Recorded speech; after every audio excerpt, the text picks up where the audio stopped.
there's a digital distribution firm called Amuse Mhm. that took a survey, and they found that while independent artists increased their output during the COVID lockdown, Mhm. direct to fan opportunities they feel like are still being underutilized. And so what does that mean? That means that, yeah, a lot of independent artists, because they had no other alternative, were producing a lot more music and a lot more content at home, but they're still going through CD Baby. They're still going through DistroKid. They're still going through Ditto and TuneCore, but they're not really doing any direct to fan, merch or Right. merchandise or whatever.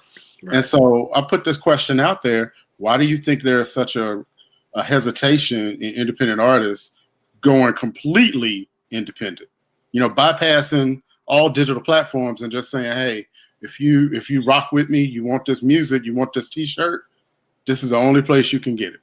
Right. You want to go first? Because I want to go second. Go ahead and go first. Okay, yeah. So I would just say, yeah, man, that's another good question. I think that, again, going back to like we were saying earlier, conditioning, because we've been so taught to rely on the system.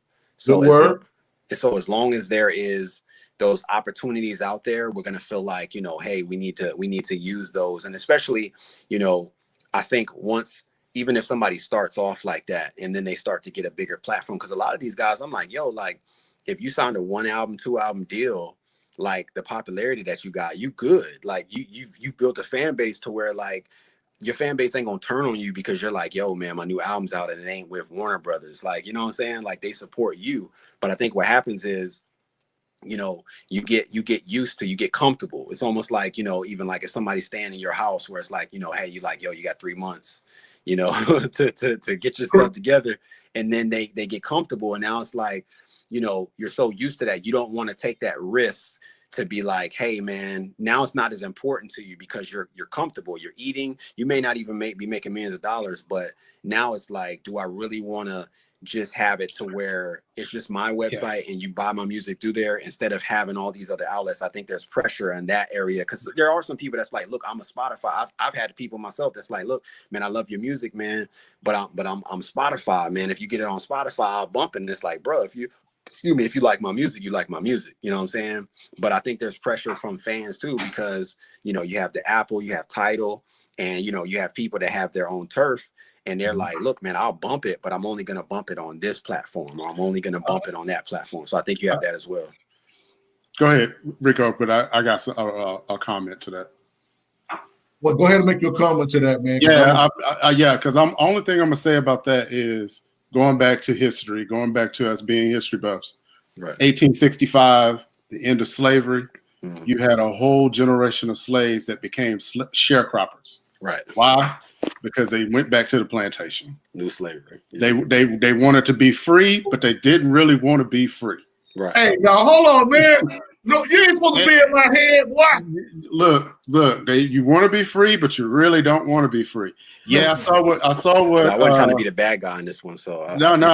Hey, it's the truth. I saw what. I took the high road. I was the bad guy. No, because I know it's convenient and I know what people are saying, but at the end of the day, if you are really, really about your bag, go back to, like you said, the 90s, go back to the mid 90s, the late 90s. Remember when Prince set up the MPG music store? Mm-hmm. You couldn't get his stuff anywhere but from there, the stuff that he owned the masters to. Mm-hmm. And he proved, even, and this was pre iTunes, that digital music could work. Right. So that's just my little comment. I want using his name too. I want to add something else I'll add a little caveat to that. It takes work being an independent artist. And I believe that a lot of independent artists just are not up for the work. Right. It's almost like, when you want to go work a 9 to 5, most people choose a 9 to 5 because it's easy to get up and go into a job and do what this person tell you to do and get a check. Right.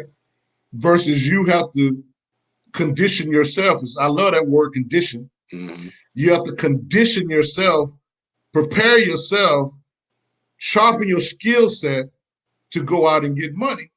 right?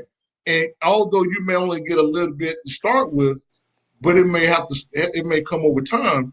Right. So I think a large part of that is being lazy, being fearful and lazy. A lot of artists, a lot of independent artists don't really want to work. They want it given to them. And if somebody give you something, you don't have a right. If they're putting that money on you, you have very little negotiation power. Like now, that's just my 2 cents on that.